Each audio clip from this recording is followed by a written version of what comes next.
आज की इस वीडियो से हम स्टार्ट करेंगे माइक्रोसॉफ्ट वर्ड।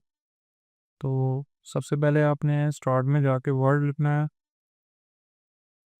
और आप कोई भी वर्जन यूज़ कर रहे हो माइक्रोसॉफ्ट वर्ड का, ये सब में एप्लीकेबल होगा। अभी यहाँ से आपने स्टार्ट इस तरीके से करना है कि ब्लैंक डॉक्यूमेंट ओपन करना है। तो बज़ाहिर ये आपको टेम्पलेट्स नज़र आ रही होंगी डिफरेंट वेरिएंट, इसके लिए यूज़ केस के लिए आपके डिफरेंट तरीके की टेम्पलेट्स दी हुई हैं, लेकिन हम स्टार्ट करेंगे ब्लैंक डॉक्यूमेंट से। अच्छा, अभी जिनके ज़हन में ये क्वेश्चन होगा कि माइक्रोसॉफ्ट वर्ड हम अगर पढ़ रहे हैं या इसका कोर्स कर रहे हैं, तो ये किस चीज़ के लिए है माइक्रोसॉफ्ट वर्ड? तो बेसिकली हर किस्म के डॉक्यूमेंट रिलेटेड काम जो होते हैं ना, जिनमें आप डॉक्यूमेंट्स को यूज़ कर रहे हैं, जैसे वो लेटर भी हो सकता है, वो कोई बुक हो सकती है जो आप बना रहे हो, वो कोई प्रपोज़ल हो सकता है। मतलब इस तरीके की जितनी भी चीज़ें जिसमें आप रिटन कोई डॉक्यूमेंट यूज़ कर रहे हैं, तो वो माइक्रोसॉफ्ट वर्ड में ही बनते हैं ज़्यादातर। तो अभी ये है कि माइक्रोसॉफ्ट वर्ड में जब आपने ब्लैंक डॉक्यूमेंट ओपन कर लिया तो इसमें कुछ काम जो है आपने फ़ौरन करने होते हैं, जो अक्सर स्टूडेंट्स या अक्सर यूज़र जो हैं वो इसको इग्नोर करते हैं, बाद में इसकी वजह से बहुत से मसले बनते हैं। तो मसले भी हम डिस्कस करते हैं, इससे पहले हम क्या करेंगे कि हम लेआउट में जाएंगे।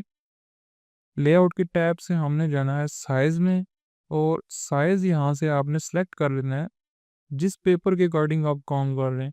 अगर तो आप एक स्टूडेंट हैं तो मोस्टली आपने जो साइज़ यूज़ करना है वो A4 होना चाहिए। अब A4 का जो पेपर होता है वो ज़्यादातर हमारे जो प्रिंटर्स होते हैं उनमें यूज़ होता है। इसके कुछ डायमेंशंस होती हैं, इसके कुछ साइज़ होते हैं जो A4 पेपर के साइज़ के मुताबिक होना ज़रूरी है। अगर आपका डॉक्यूमेंट किसी और साइज़ में बना हुआ होगा तो जब आप इसको प्रिंट करेंगे A4 के पेपर पे, तब आपकी जो फॉर्मेटिंग है या आपका टेक्स्ट जो है वो वेरी कर सकता है कि आप प्रिंट आपका हो सकता है कि प्रॉपर ना प्रिंट निकले। तो उसके लिए आपने ये चीज़ मेक श्योर कर लेनी है कि जिस पेपर पे आप प्रिंट निकलवा रहे हैं, चाहे वो लेटर है, चाहे वो A4 है, उसके मुताबिक आपने पेपर यहाँ से सिलेक्ट कर लेना है। तो अभी मेरे केस में मैं A4 ही रिकमेंड करूँगा, क्योंकि मोस्ट के जो प्रिंटर्स आप यूज़ कर रहे होंगे, उनमें A4 पेपर यूज़ होता है। इसके बाद आपने चले जाना है डिज़ाइन में, और डिज़ाइन के टैब में आपने जाके फ़ॉन्ट्स ऐड कर लेना है। अभी जो मैं इस कोर्स को डिज़ाइन इस तरीके से कर रहा हूँ कि जो स्टूडेंट्स हैं उनके लिए होना चाहिए। तो यहाँ से एक फ़ॉन्ट होता है टाइम्स न्यू रोमन, आपने कोशिश करनी है कि वो फ़ॉन्ट सेट कर लेना पहले ही। फ़ॉन्ट सेट करके मैं विग लिख के देखूँगा तो वाक़ई ही टाइम्स न्यू रोमन जो है यहाँ पे इम्प्लीमेंट हो चुका है। इसके फ़ौरन बाद आपने ये करना है कि फ़ाइल में चले जाना है, और फ़ाइल में जाके सेव एज़ ब्राउज़ कर लेना है, और कहीं पे भी अपने डॉक्यूमेंट को आपने सेव कर लेना है। तो यहाँ पे इसको लेक्चर 1 नाम से सेव कर लेता, और ये एक्सटेंशन जो है इसकी ये वर्ड होनी चाहिए। इसको मैंने सेव कर लिया। अब होगा ये कि अगर आप डेस्कटॉप सिस्टम यूज़ कर रहे हैं, जैसे कि अक्सर लैब्स में सिस्टम जो बने हुए होते हैं, जो आप यूज़ कर रहे होते हैं, तो होता ये है कि जब बिजली चली जाती है इन बिटवीन आपके काम करने में, या फिर आपका लैपटॉप है अगर, तो लैपटॉप की बैटरी खराब है या कोई भी ऐसा इवेंट हो जाता है जिसमें आपका सिस्टम बंद हो रहा है, तो जो आपका डॉक्यूमेंट है ये ज़ाया नहीं होगा। अब ज़ाया होने से इसको हमने एक तरह से तो बचा लिया कि इसको हमने सेव एज़ पहले ही कर लिया। अब आपने जब-जब काम करना है, कुछ भी आप लिखेंगे तो आपने जस्ट वहाँ से जाके ये बटन दबा देना है, या फिर कंट्रोल दबा के आपने एस दबाना है, तो ये डॉक्यूमेंट आपका सेव होना शुरू हो जाएगा। स्टार्ट करेंगे हम होम के टैब से। होम के टैब में यहाँ पे फ़ॉन्ट्स आ जाते हैं आपके। फ़ॉन्ट कहते हैं किस तरीके से आपकी इंग्लिश लिखी हुई है। अगर मैं यहाँ पे पैराग्राफ करता हूँ,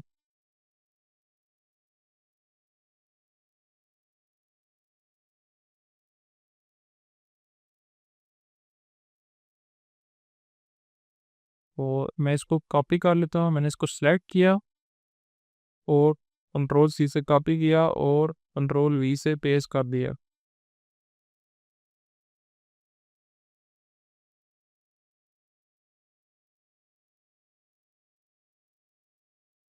कुछ इस तरीके का हमारे पास एक पैराग्राफ आ गया। तो कुछ ऐसा पैराग्राफ हमारे पास आ गया। ये कुछ भी हो सकता है, आपने कुछ भी लिखा होगा। हम जस्ट एक एग्जांपल के तौर पे ये पैराग्राफ ले रहे हैं यहाँ पे। ये पैराग्राफ मेरे पास इस वक़्त आ गया। अब चूँकि हमने इसका जो फ़ॉन्ट है वो पहले ही डिज़ाइन में जाके सिलेक्ट कर लिया था, तो ये बाय डिफ़ॉल्ट अभी टाइम्स न्यू रोमन में ही लिखने हो रहा है। आपके केस में अगर आप वहाँ से फ़ॉन्ट सेलेक्ट नहीं करेंगे तो ये एरियल में लिखने हो रहा होगा कुछ इस तरीके का। तो हमने इसको टाइम्स न्यू रोमन में ही रखा हुआ है। तो यहाँ से आप डिफ़रेंट फ़ॉन्ट्स जो हैं वो यूज़ कर सकते हैं। जो सबसे ज़्यादा यूज़ होता है वो टाइम्स न्यू रोमन ही होता है और हमने इसलिए इसको by default times new Roman पे ही सेट कर लिया। अब मैंने ये पैराग्राफ सेलेक्ट किया और यहाँ से मैं इसका फ़ॉन्ट साइज़ जो है वो बढ़ा सकता हूँ।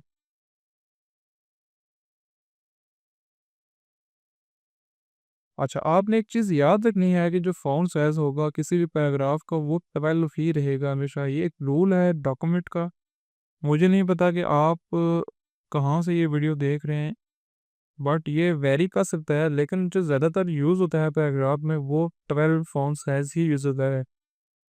आप यहाँ से भी फ़ॉन्ट साइज़ बड़ा और छोटा कर सकते हैं और यहाँ से आपके पास ऑप्शन होता है कि आप किसी को लोअर केस या अपर केस में कन्वर्ट कर सकते हैं। अगर मैं ये ब्राउन को अपर केस लाना चाहता हूँ तो मैं डबल क्लिक करूँगा ब्राउन पे और यहाँ से अपर केस इसको मैं कर सकता। इसी तरह मैं इसको सेंटेंस केस या फिर टू लोअर केस कर देता है। यहाँ पे कैपिटलाइज़ ईच वर्ड का मतलब होगा कि हर वर्ड जो है वो उसका पहला वर्ड जो है वो कैपिटल हो जाएगा। इसी तरीके से टॉगल केस में पहला वर्ड जो है वो स्मॉल और बाकी कैपिटल हो जाएँगे और जबकि सेंटेंस केस में पहला वर्ड कैपिटल होगा और बाकी तकरीबन वर्ड जो हैं वो लोअर केस में हो जाएँगे।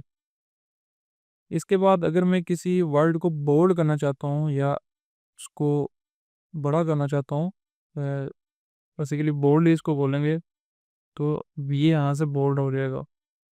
जबकि अगर मैं किसी वर्ड को इटैलिक करना चाहूँ तो वो आई से हो जाएगा और अगर किसी वर्ड के अंडरलाइन लगानी है तो वो यहाँ से हो जाएगा। इसके अलावा यहाँ पे साइड पे एक एरो होगा जिस पे आपके पास ऑप्शंस होंगे कि आप किस तरीके की अंडरलाइन लगाते हैं। ये बोल्ड जो है ये कंट्रोल दबा के अगर आप बी दबाएँगे तो तब भी हो जाएगा। इटैलिक है, यहाँ पे अगर आप होवर करेंगे तो आपको नज़र भी आ जाएगा कि कंट्रोल प्लस आई से ये वो इटैलिक हो सकता है और ये कंट्रोल प्लस यू से अंडरलाइन हो सकता है। इसके बाद ये 3 ऑप्शंस आते हैं। जैसे ये एक वर्ड है, अगर मैं इसको स्ट्राइक थ्रू करना चाहूँ तो ये दरमियान में से एक लाइन लग जाएगी। इसके बाद ये 2 हैं, इसके लिए एग्ज़ाम्पल अब मैं देता हूँ। आपने अक्सर देखा होगा एक्स स्क्वायर या एक्स क्यूब, तो उसके बेसिकली यहाँ आप जब क्लिक करेंगे तो वो आप इसके ऊपर लिख सकेंगे कुछ भी। एक्स स्क्वायर लिखा, अब इसके बाद आप कुछ भी लिखेंगे तो वो ही ऊपर ही लिखना होगा, इसलिए जब आपने वैल्यू डाल दी तो इसको आपने दोबारा क्लिक करना है। इसी तरीके से अगर आप एक्स के नीचे पावर डालना चाहते हैं तो वो यहाँ से डलेगी और सेम इसी तरह पावर डालने के बाद आपने इसको दोबारा क्लिक कर लेना है। इसके बाद अगर आप कोई वर्ड लिखते हैं, जैसे कि मैं लिखता हूँ पाकिस्तान और इस पे सेलेक्ट करके यहाँ पे मैं क्लिक करता हूँ तो यहाँ पे पास डिफरेंट किस्म के स्टाइल आ जाएंगे। अब कोई भी स्टाइल यहाँ से आप सिलेक्ट कर सकते हैं, तो बेसिकली यहाँ से स्टाइल्स आप इसको दे सकते हैं। उसके बाद यहाँ पे नीचे आपके पास ऑप्शंस हैं। आउटलाइन में आपने क्या रखना है, अगर आपने कुछ शैडो रखना है तो वो किस तरीके का शैडो रखना है, रिफ्लेक्शन देनी है तो कैसी रिफ्लेक्शन देनी है, अगर ग्लो देना है तो कैसा देना है, नंबर्स पर स्टाइल वगैरह वगैरह यहाँ से आप सेट कर सकते हैं। इसको एक्सप्लोर आप कर सकते हैं मुझसे। देन ये आता है हाईलाइट। अगर मैं फॉक्स को सेलेक्ट करके यहाँ पे हाईलाइट लगाता हूँ तो ये हाईलाइट हो जाएगा। इसके बाद यहाँ पे बहुत से कलर्स ऑप्शन है आपके पास और अगर आपने किसी टेक्स्ट का कलर चेंज करना है तो वो यहाँ से हो जाएगा।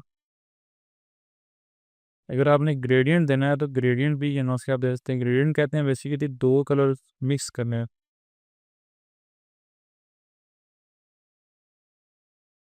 बाकी अगर आपने जो फॉर्मेटिंग की है, जैसे मैंने यहाँ पे इसका कलर चेंज लिया है, तो अगर आप इसको ख़त्म करना चाहते हैं तो ये इस पे क्लिक करेंगे, इसको कहते हैं रीसेट फॉर्मेटिंग, क्योंकि फॉर्मेटिंग सारी यहाँ पे क्लियर हो जाएगी। उसके बाद ये ऑप्शन आ जाते हैं बुलेट्स के। अगर आप लेट्स से कुछ पॉइंट्स में लिखना चाहते हैं, जैसे मैं लिखना चाहता हूँ कुछ फ्रूट्स के नेम, अगर मैं लिखना चाहता हूँ मैंगो, ऑरेंज, नाना, तो अगर मैं इसको सेलेक्ट करता हूँ और यहाँ क्लिक करता हूँ कि ये बुलेट्स में कन्वर्ट हो जाएगा, और यहाँ साइड पे जो एरो है इसके, इससे मैं डिफरेंट बुलेट्स लगा सकता हूँ। लिस्ट का लेवल भी मैं चेंज कर सकता हूँ और न्यू बुलेट डिफाइन भी कर सकता हूँ, जैसे कि अगर सैम्पल्स है तो सैम्पल्स, डिफरेंट सैम्पल्स में यहाँ लगा सकता हूँ। जैसे मैं ये सैम्पल लगाता हूँ, तो अगर मैं इस पर ओके करूँगा तो ये इस तरीके की बुलेट्स आना शुरू हो गए। इसी तरीके से इस पर एक्सप्लोर कर सकते हैं आप, इसमें मज़ीद जो ऑप्शंस होते हैं। एक तरीका तो ये था, दूसरा तरीका था कि मैं पहले ही इसको सेलेक्ट करके यहाँ लिखना चाहूँ मैंगो, एंटर दबाऊँगा, बनाना, एप्पल। अच्छा, अब जब इंटर में करता जाऊँगा तो लिस्ट ऐड होती जाएगी, डबल इंटर दबाऊँगा तो यहाँ से मैं बाहर आ जाऊँगा। इसके बाद सेम इसी तरीके की होती है नंबरिंग, इसमें लिखना चाहूँ नंबर्स की फॉर्म में लिख सकता हूँ, एप्पल्स। अच्छा, इसके साथ पैरो होता है, इस पे आप डिफरेंट लेवल्स उसके सेट कर सकते हैं, नंबरिंग सेट कर सकते हैं, ए, बी, सी वगैरह, वगैरह जितने भी हैं। ये जो लेवल है, लेवल के बारे में हम बाद में बात करेंगे कि इसको लेवल्स किस तरह चेंज करते हैं। अगर आप यहाँ से चेंज करने की कोशिश करेंगे तो वो आपके लिए थोड़ा-सा मुश्किल हो सकता है। इसके बाद ये होते हैं सब लेवल्स या सब लिस्ट, जिसको कहते हैं सब हेडिंग कहते हैं। इसके बारे में भी हम जो है ना वो दूसरे तरीके से देखेंगे, अभी आप इसको इग्नोर करें। उसके बाद ये आता है पैराग्राफ की सेटिंग। अगर बाय डिफ़ॉल्ट तो ये लेफ्ट अलाइन है, यानी कि यहाँ से अलाइन होगा, जबकि यहाँ से आगे पीछे इसकी वैल्यू हो सकती है। अगर मैं इसको सेंटर में करूँ तो ये टेक्स्ट सेंटर लाइन हो जाएगा, या तो ये पाकिस्तान को जब मैं सेंटर लाइन करूँगा तो ये सेंटर में चला जाएगा।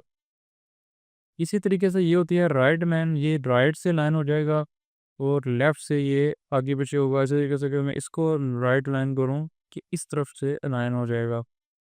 और लास्ट में आता है जिसको कहते हैं हम जस्टिफाई। जस्टिफाई होता है दोनों साइड से इसको बिल्कुल ये बराबर कर देगा। फिर आ जाती है आपकी paragraph spacing. Paragraph spacing basically होती है कि आपके एक लाइन और दूसरी लाइन के दरमियान कितना गैप है। ये जितना आप बढ़ाते जाएंगे ये गैप बढ़ता जाएगा। इसको 1.5 पे बेसिकली रखा जाता है। ज़्यादातर यूनिवर्सिटीज़ की रिक्वायरमेंट होती है कि 1.5 स्पेसिंग होनी चाहिए। फिर आपका आ जाता है, ये दो बटन्स आ जाते हैं। लेट्स से मैं चाहता हूँ कि जो ऑरेंज है वो मैंगो के सब आए, यानी मैंगो के अंदर आए ऑरेंज। तो इसके लिए मैं इसको जब सेलेक्ट करूँगा तो ये मैंगो के अंदर आ जाएगी, और इसको बैक करूँगा तो ये वापस अपनी जगह पर आ जाएगी। फिर ये होता है आपके ए टू ज़ी, किस चीज़ को अपने को सॉर्ट करना है। जैसे मैं ये लिस्ट सॉर्ट करना चाहता हूँ ए टू ज़ी, ये आपका सॉर्ट हो जाएगा ए, बी और ए। अभी ये दो चीज़ें टेबल्स के साथ लिंक करती हैं, इसको हम देखते हैं और इसको भी हम देखते हैं कि लेटर ऑन इसको हम देखेंगे सिंपलेस्ट वे में देखेंगे कि इसको कैसे हम डील करते हैं। अब यहाँ पे आ जाता है फाइंड। अगर मैं इस पूरे पेपर के अंदर कुछ चीज़ फाइंड करना चाहता हूँ, अगर मैं यहाँ लिखूँ एप्पल और इंटर दबाऊँ, ये मुझे बताएगा कहाँ कहाँ एप्पल मौजूद है। रिप्लेस कहते हैं कि आप एक स्पेसिफिक वर्ड सेलेक्ट करें। जैसे मैंने एप्पल सेलेक्ट किया, इसको मैं रिप्लेस करना चाहता हूँ लेट्स से किसी चीज़ के साथ, गन के साथ रिप्लेस, या फिर मैं इसको रिप्लेस करना चाहता हूँ पाइनएप्पल के साथ। अब रिप्लेस एक दफ़ा मैं क्लिक करूँगा तो एक एप्पल जो है वो रिप्लेस हो जाएगा, जबकि मैं रिप्लेस ऑल करूँगा तो इस पूरे पेज में जितनी जगह एप्पल लिखा हुआ है वो सब जगह रिप्लेस हो जाएंगी फाइन एप्पल से। बट रिप्लेस ऑल करके यस करूँगा और ओके करूँगा तो ये फाइन एप्पल एप्पल की जगह लिखने हो जाएगा। फिर आ जाता है इंसर्ट का टैब। इंसर्ट के टैब में सबसे पहले हम देखते हैं टेबल को। वो यहाँ एंटर करके मैं एक टेबल क्रिएट करता हूँ। टेबल में आप अगर इस तरफ से आगे जाएँगे तो आपके पास कॉलम्स बनते जाएँगे, और इस तरफ से नीचे जाएँगे तो आपके पास रोज़ बनती जाएँगी। जबकि अगर मुझे एक टेबल चाहिए 2 कॉलम 4 रोज़ का, तो मैं सबसे पहले 2 यहाँ से सेलेक्ट करूँगा और 4 यहाँ से सेलेक्ट करूँगा। तो ये मेरे पास एक टेबल बन के आ जाएगा। अब इस टेबल में मैं कुछ भी ले सकता हूँ। अगर मैं सिंपल एक टेबल किसी स्टूडेंट के डेटा का बनाना चाहता हूँ तो मैं यहाँ ले सकता हूँ नेम, स्टूडेंट्स के एंड उनके रोल नंबर्स। यहाँ पे कुछ भी नेम्स आ सकते हैं, जैसे कि हमें अली, शहर, या और उनके रोल नंबर मैं ले सकता हूँ यहाँ पे। और उसको अगर मैं सेलेक्ट करके बोल्ड करूँ कंट्रोल डी से तो ये बोल्ड हो जाएगा। अच्छा, इस टेबल को अगर मैंने सेलेक्ट करना है, अक्सर स्टूडेंट्स यहाँ पर कन्फ्यूज़ होते हैं, इनको टेबल सेलेक्ट नहीं हो रहा होता, तो टेबल सेलेक्ट करने का तरीका होता है बेसिकली जो ये आपको नज़र आ रहा है, इस पे आप जब क्लिक करेंगे तो टेबल आपका सेलेक्ट हो जाएगा। इसके बाद आपके पास ये 2 ऑप्शंस ओपन होंगे, एक डिज़ाइन का और एक लेआउट का। डिज़ाइन में आप क्या कर सकते हैं कि टेबल की जो डिज़ाइन है बेसिकली उसको आप चेंज कर सकते हैं। यहाँ पे आपके पास डिफरेंट तरीके के टेबल डिज़ाइन मौजूद होंगे, आप कुछ भी यहाँ से सिलेक्ट कर सकते हैं। इसके बाद टेबल की ही मज़ीद ये फॉर्मेटिंग होती है, कैसे शेडिंग अगर आपने करनी है, कलर्स आप उसमें ऐड कर सकते हैं। बॉर्डर अगर आपने लगाने हैं, तो बॉर्डर लगा सकते हैं, बॉर्डर का आप कलर यहाँ से चेंज कर सकते हैं। और बॉर्डर के स्टाइल्स जो हैं, ये डबल बॉर्डर आपने अगर लगाना है, तो इसके बाद आपके पास एक पेंसिल आ जाएगी। अब अक्सर बच्चों को पता नहीं होता, या जो न्यू होते हैं माइक्रोसॉफ्ट वर्ड में, उनको पता नहीं होता कि इसको बॉर्डर पेंसिल के थ्रू कैसे लगाना है। तो आपने जस्ट यहाँ टॉप पे क्लिक करना है, ऐसे ये बॉर्डर लग गया है, यहाँ क्लिक करना है। ये थोड़ा-सा केयरफुली आपने करना है, क्योंकि ये थोड़ा ट्रिक वाला काम होता है। ये अगेन नहीं लगा, इसको बिल्कुल इसकी बाउंड्री पे रखना है। तो ये अब आपका जो है डबल बॉर्डर लग गया है, शायद आपको नज़र नहीं आ रहा होगा, क्योंकि बॉर्डर का जो कलर है वो डिफरेंट है। अब अगर आप देखें तो ये डबल बॉर्डर लग गया है यहाँ पे।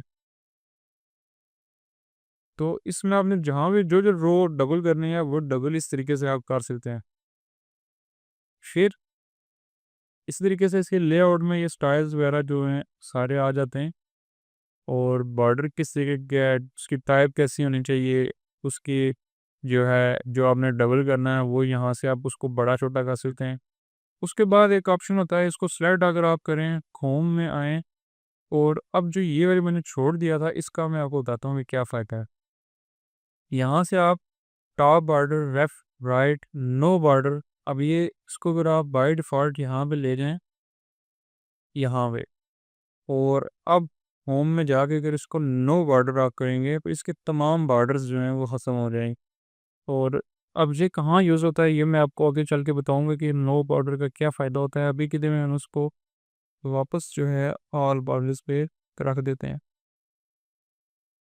अब हम आ जाते हैं इंसर्ट पे वापस। ब्लैंक पेज पे क्लिक करेंगे तो एक पेज ऐड हो जाएगा, और पेज ब्रेक के बारे में आपको मैं बताता हूँ। ये थोड़ा-सा आगे जाके जब हम पेज नंबर्स लगाएँगे तब इसका काम आपको बताऊँगा कि क्या है। टेबल्स हमने पढ़ लिए हैं। पिक्चर्स में अगर आप जाएँ, तो अगर आपके पास कुछ पिक्चर्स सेव हैं, जैसे कि ये एक पिक्चर है मेरे पास। मैंने ये पिक्चर सेलेक्ट की, ये पिक्चर मेरे पास आ गई। अब अगर मैं इसको सेलेक्ट करके मैंने माउस से क्लिक किया है लेफ्ट, और मैं इसको ड्रैग करने की कोशिश कर रहा हूँ, तो ये ड्रैग नहीं होगा, यानी इसको सेलेक्ट करके आप मूव नहीं कर सकते। मैं क्या करता हूँ कि यहाँ से इसको सेलेक्ट करके wrap text in front of text कर देता हूँ। अब ये आप इज़िली मूव करवा सकते हैं इसको। ये मैंने सेंटर रखा, ये लाइन एक आ गई, इससे ये सेंटर हो गया। अब आपके पास रिमूव बैकग्राउंड का ऑप्शन आ जाता है। तो ये हम किसी और पिक्चर पे सेलेक्ट कर लेते हैं। अभी के लिए इसको रिमूव बैकग्राउंड का हम छोड़ देते हैं, क्योंकि इसका बैकग्राउंड है ही नहीं। करेक्शंस में अगर आप जाएँगे तो यहाँ से आप इसका कलर्स जो हैं वो एडजस्ट कर सकते हैं। अगर आप देखें तो कलर्स में फ़र्क पड़ रहा है। इसी तरह कलर में आके आप डिफरेंट कलर्स इसको दे सकते हैं। आर्टिस्टिक इफ़ेक्ट्स में आके आप यहाँ पे इफ़ेक्ट्स लगा सकते हैं डिफरेंट किस्म के। अच्छा, कंप्रेस करके पिक्चर को कंप्रेस कर सकते हैं, साइज़ छोटा कर सकते हैं उसका। इसके बाद ये आपके आ जाते हैं, इसे हम कहते हैं फ्रेम्स। डिफरेंट के फ्रेम्स हैं, ये बॉर्डर आ जाता है पिक्चर का, पिक्चर के इफ़ेक्ट्स आ जाते हैं। पोज़ीशन आ जाती है, चूँकि हमने wrap text in front of text किया हुआ है, इसलिए हमें पोज़ीशन की ज़रूरत नहीं है, यहाँ बाय डिफ़ॉल्ट इसको आगे पीछे कर सकते हैं। फिर ये होता है पिक्चर को फ्रंट पे लेके आना और पिक्चर को बैक पे लेके आना। इसके लिए हम एक और पिक्चर ऐड करेंगे, और उसके बाद मैं आपको समझाता हूँ कि इसका फ़ायदा क्या है।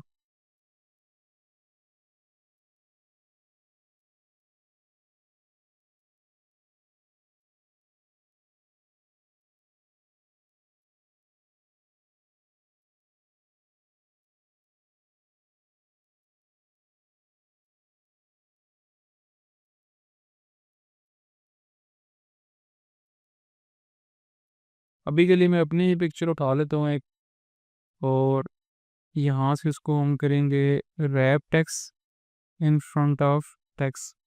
पिक्चर मेरी फ्रंट पर आ गई, इसको थोड़ा सा रिसाइज कर लेते हैं, यहाँ से क्लिक करके इसको ड्रैग करते हैं और यहाँ से भी करके इसको ड्रैग करके थोड़ा सा साइज इसका छोटा कर देते हैं। अब आप अगर बोल गए हैं ये पिक्चर पीछे है ये आगे है, अगर मैं इसको सेलेक्ट करके फिर इनटू फ्रंट करता हूँ, फॉरवर्ड करता हूँ तो ये आगे आ जाएगी, जबकि इसको सेलेक्ट करके फिर टू फ्रंट करूँगा तो ये फ्रंट आ जाएगी और बैकवर्ड करूँगा तो ये पीछे चली जाएगी, ये आगे आ जाएगी। तो इस तरीके से हम पिक्चर को आगे पीछे कर सकते हैं।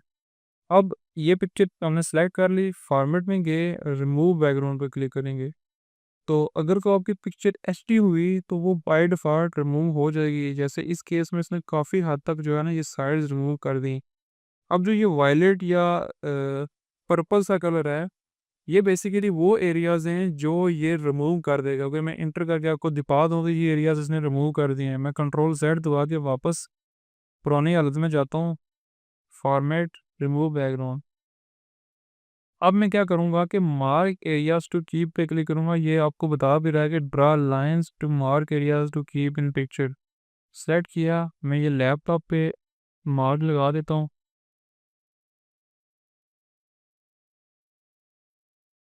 लैपटॉप सेलेक्ट हो गया, इसी तरीके से मैं यहाँ पे कुछ मार्क्स लगा देता हूँ ताकि ये भी सिलेक्ट हो जाए। आपके अगर वेरिएंस पे डिपेंड करता है कि आप माइक्रोसॉफ्ट वर्ड का कौन सा वेरिएंट यूज़ कर रहे हैं, उस हिसाब से ये पेन जो आपके काम आएगा। अभी ये एक लाइन ड्रा कर रहा है, जस्ट आपकी हो सकता है ये प्रॉपर ड्रा करवाएगा आपसे।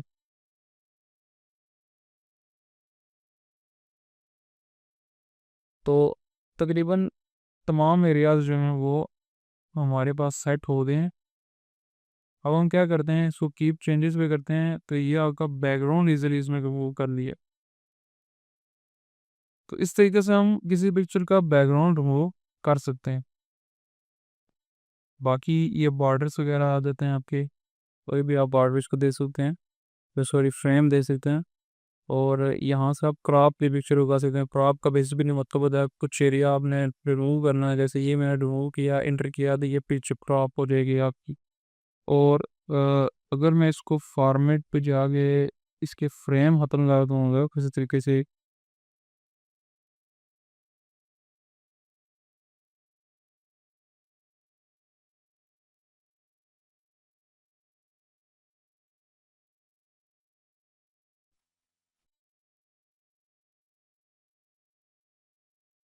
तो मैं क्या करता हूँ कि कंट्रोल Z करके यहाँ से फ्रेम ख़त्म हो गया, इसको क्रॉप कर देते हैं, ये क्रॉप हो गया। तो अगर मैं इंसर्ट में जाता हूँ, शेप में जाता हूँ और एक शेप बनाता हूँ इस तरीके से,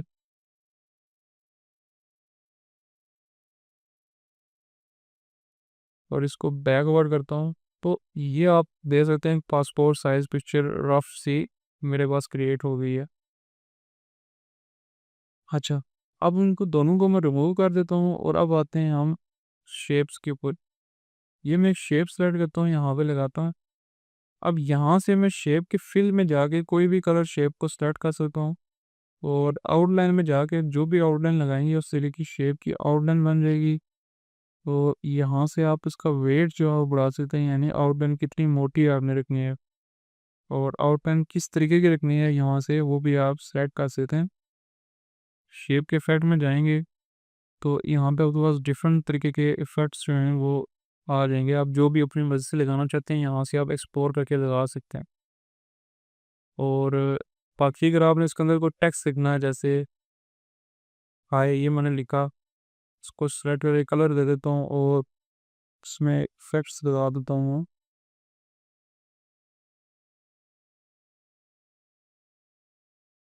और डिफरेंट तरीके के इफ़ेक्ट्स यहाँ को आप शेप पे लगा सकते हैं। फिर आ जाती है एक और चीज़ जो अक्सर आपको देखने को नहीं मिलेगी, वो ये है कि अगर आप मैं यहाँ से सर्कल लगाता हूँ, शिफ्ट दबा के मैं सर्कल लगाता हूँ तो ये सर्कल बड़ा स्मूथली सेम तरीके का जाएगा। जबकि मैं अगर शिफ्ट छोड़ के लगाता हूँ तो जब इसको मैं ड्रैग करूँगा, बैक स्पेस से मैं रिमूव कर रहा हूँ, अगर मैं यहाँ से स्पेस दबाता हूँ और अगर इसको मैं बगैर शिफ्ट के ले जाता हूँ तो ये देखिए इसकी शेप डिस्टॉर्ट हो रही है। जबकि मैं जैसे शिफ्ट दबाऊँगा तो ये शेप प्रॉपर अपनी जगह पे आ जाएगी। मैंने बताया था यहाँ से हम कलर्स चेंज करते हैं, ग्रेडियंट भी हम लगा सकते हैं, टेक्सचर भी हम लगा सकते हैं आप शेप के अंदर। एक ऑप्शन होता है पिक्चर का, वर्क ऑफलाइन, और यहाँ से आप पिक्चर्स जो हैं वो लगा सकते हैं शेप के अंदर।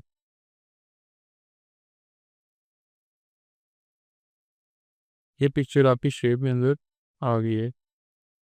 तो ये भी एक तरीका था यहाँ पे। इसके बाद स्मार्ट आर्ट आ जाती है। स्मार्ट आर्ट बेसिकली आपने अगर बुक्स में देखा हो तो कुछ ऑपरेशंस या लिस्ट आपकी ग्राफिकली शो की गई होती हैं। इसमें मोस्ट कॉमन एग्जांपल है लाइफ साइकिल की, वो मैं आपको दबा देता हूँ। इसको कहते हैं लाइफ साइकिल या ब्लॉक साइकिल, बेसिक साइकिल, कुछ भी आप इसको कह सकते हैं। तो यहाँ हम अंदर कुछ लिख सकते हैं, जैसे अगर किसी चीज़ का लाइफ साइकिल हम कहते हैं, अ, जैसे ह्यूमन का लाइफ साइकिल कहते हैं, तो वो बेबी से स्टार्ट होता है, उसके बाद टीन एज में जाता है, फिर अडल्ट एज में जाता है, फिर ओल्ड एज में जाता है, और एट द एंड क्या होता है, डेथ। ये बेसिकली हमने एक ह्यूमन लाइफ साइकिल में आया रफ सा। अब यहाँ पे आपके पास ऑप्शंस आ जाएंगे, डिज़ाइन में जाएंगे अगर आप, तो यहाँ से आप डिज़ाइन इसका चेंज कर सकते हैं। यहाँ से आप इससे कलर्स चेंज कर सकते हैं, और यहाँ से लिस्ट की टाइप आप चेंज कर सकते हैं।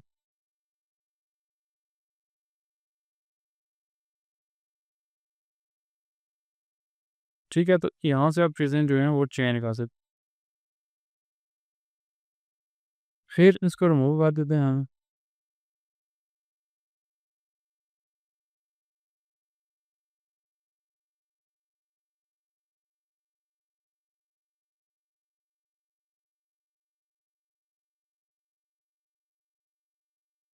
शेप्स हमें daily smart art chart, the link की ज़्यादातर एक्सेल के साथ होता है, इसलिए हम उसको एक्सेल में ही डील करेंगे, यहाँ डील की इसको नहीं करेंगे आप। फिर यहाँ पे 2 चीज़ें हैं, बल्कि 3 चीज़ें इंपॉर्टेंट हैं इस वाली लाइन में, वो हैं हेडर, फुटर और पेज नंबर। हेडर बेसिकली कहते हैं टॉप पे अगर आपने कुछ लिखा है यहाँ पे, इसको डबल क्लिक करेंगे तो यहाँ कुछ भी लिख सकते हैं, जैसे दिस कार्टूनेट बिलोंग्स टू मी, या आप कुछ भी किसी चीज़ का नाम लिख सकते हैं, किसी कंपनी का नाम लिख सकते हैं, कुछ भी यहाँ पे आप बता सकते हैं। सेंटर लाइन करेंगे, नीचे आके डबल क्लिक करेंगे, ये हेडर बन जाएगा। अब ये तमाम पेजेस पे आपका हेडर शो होगा। इसी तरीके से अगर आप यहाँ पे आके डबल क्लिक करें तो ये फुटर ओपन होगा। फुटर में ज़्यादातर आपका पेज नंबर लिखा जाता है। बॉटम ऑफ द पेज यहाँ से आपको भी सिलेक्ट कर सकते हैं स्टाइल में, ये वाला सिलेक्ट करके डबल क्लिक करता हूँ, ये 1 2 3 यहाँ पे पेज नंबर्स लिखने हो गए। अभी पेज नंबर शायद आपको बहुत आसान लगे हों, ये जैसे मैंने यहाँ पे आपको लिख के दिखाए, लेकिन ये इतने आसान एन है। इसकी मुश्किलात कब बढ़ेंगी, जब आपको डिफरेंट किस्म के पेज नंबर्स डालने पड़ेंगे, डिफरेंट पेजेस पे डिफरेंट पेजेस मतलब नंबर डालने पड़ेंगे। उसकी एग्जांपल क्या हो सकती है कि कुछ पेजेस आपके ऐसे होंगे जहाँ आपने रोमन में पेज नंबर डालने, और कुछ में इस तरीके से, कुछ में पेज नंबर आपने नहीं डालने, वहाँ पे आपके लिए मुश्किल पेश आएगी, लेकिन हम उसको भी देख लेंगे। फिर यहाँ पे आ जाता है टेक्स्ट बॉक्स।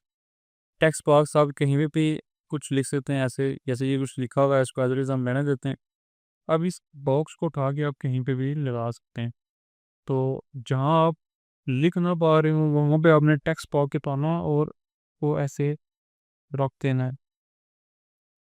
और इसके फॉर्मेट में जाके फिल अगर आप इसको 0 कर देंगे और आउटलाइन 0 कर देंगे, यानी नो आउटलाइन, और ये लिखा हुआ है इसको मैं ब्लैक कर देता हूँ यहाँ से, तो अब ये एक ट्रांसपेरेंट आपके पास बन के आएगा। इसकी फिल और आउटलाइन, सॉरी इसको हमने शेप को करना था, नो शेप फिल और नो आउटलाइन। अब ये बिल्कुल इनविजिबल है, और इसको हमने रैप टेक्स्ट को इन फ्रंट ऑफ टेक्स्ट कर देना है। अब ये पीछे वाली चीज़ को दंग नहीं करेगी, कैसे ये पहले ही कर रहा था। तो यहाँ तक इंसर्ट है, फिर ये वर्ड आउट आ जाता है। इस तरीके से आप स्टाइल में लिख सकते हैं। बाकी ऐसा इंसर्ट में कुछ चीज़ नहीं है जो मैं आपको बताऊँ, शायद ये इक्वेशंस आपको ज़रूरत कहीं पड़े। तो लोकेशंस भी आप लिख सकते हैं, यहाँ पे आपको सिंबल्स आ जाएंगे, सिंबल्स भी आप कुछ भी इसका कर सकते हैं और यहाँ से आप इसको चेंज कर सकते हैं। तो वो चीज़ें हमने पढ़ ली। डिज़ाइन में हमने पढ़ा कि फ़ॉन्ट्स कैसे हमने चेंज करने थे, फिर कलर जो हैं वो आप सेट कर सकते हैं। अभी आपके इफ़ेक्ट्स जो हैं वो यहाँ से आप सेट कर सकते हैं। कोई भी अगर आपने स्मार्ट आर्ट लगाई है तो अगर वो सब में आपने सेम स्टाइल लगाना है तो यहाँ से आप वो कर सकते हैं। फिर पेज का कलर जो है वो इधर से आप चेंज कर सकते हैं। पेज के बॉर्डर्स आप लगा सकते हैं, ज़्यादातर ये बॉक्स बॉर्डर लगता है, यहाँ से इसका स्टाइल कैसा आपने रखना है और कलर वगैरह कैसे रखना है वो आप यहाँ से सेलेक्ट कर सकते हैं। इसको आप स्टोर करेंगे तो बेहतर आप इसको देख सकेंगे। कुछ चीज़ें मैं आपके छोड़ रहा हूँ। फिर वाटर मार्क आ जाता है, आप इस तरीके का वाटर मार्क अपने पिक्चर पे, डॉक्यूमेंट पे लगा सकते हैं, जैसे ये मैंने लगा दिया। बाकी लेआउट में हमने साइज़ देखा था, मार्जिन्स आ जाते हैं। मार्जिन बेसिकली कहते हैं कि यहाँ से अगर मैं टेक्स्ट लिख रहा हूँ, जैसे ये टेक्स्ट है तो ये यहाँ से स्टार्ट हो रहा है, यानी इतना एरिया जो पीछे इसके आ रहा है वो मार्जिन है इस। अगर मैं मार्जिन्स पे जाके नैरो मार्जिन करता हूँ तो ये चेक करें ये बहुत क्लोज से लिखने हो रहा है, और अगर मैं नॉर्मल करता हूँ थोड़ा सा आगे से लिखने होगा। फिर मेरे पास कस्टम मार्जिन का ऑप्शन आ जाता है, यहाँ से टॉप मार्जिन का मतलब होता है कि टॉप से कितनी है। अगर मैं इसको 1.5 करता हूँ, लेफ्ट को मैं 2 कर देते हैं, बॉटम 1 राइट 1, तो गौर करिएगा कि ये यहाँ से आगे से लिखने हो रहा है। तो टॉप से ये इतना एरिया मेरे पास छोड़ दिया, यानी यहाँ से मेरा डॉक्यूमेंट स्टार्ट हो रहा था। ये कस्टम मार्जिन आ जाती। ओरिएंटेशन कहते हैं कि आपका डॉक्यूमेंट किस फॉर्म में, जैसे ऐसे है डॉक्यूमेंट आपका या ऐसे पोर्ट्रेट में है। और साइज़ हमने देख लिया। कॉलम्स बेसिकली होता है कि आपने 2 कॉलम में लिखना है या सेम कॉलम लिखना है। 2 कॉलम से मुराद होती है, जैसे मैं आपको दिखाऊँ, यहाँ पे एक रिसर्च पेपर मेरे पास पड़ा हुआ होगा।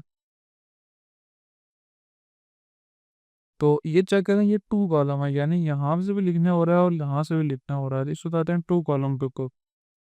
तो ज़्यादातर हम 1 कॉलम ही यूज़ करते हैं। फिर ये ब्रेक्स आ जाती हैं, लाइन नंबर, हाइपर इंप्रेशन, ये हम देखेंगे थोड़ा सा आगे जाके। जो मैंने आपको बताया ना पेज नंबर्स का शुरू हुआ, वो यहाँ से सॉल्व होगा आपका। रेफरेंसेस, रेफरेंसेस में टेबल ऑफ कंटेंट ज़्यादा इंपॉर्टेंट होता है। वो हम वीडियो के जो नेक्स्ट पार्ट है जहाँ से हम हेडिंग्स ये वाले स्टार्ट करेंगे, ये वहाँ से मैं आपको बताता हूँ उसका।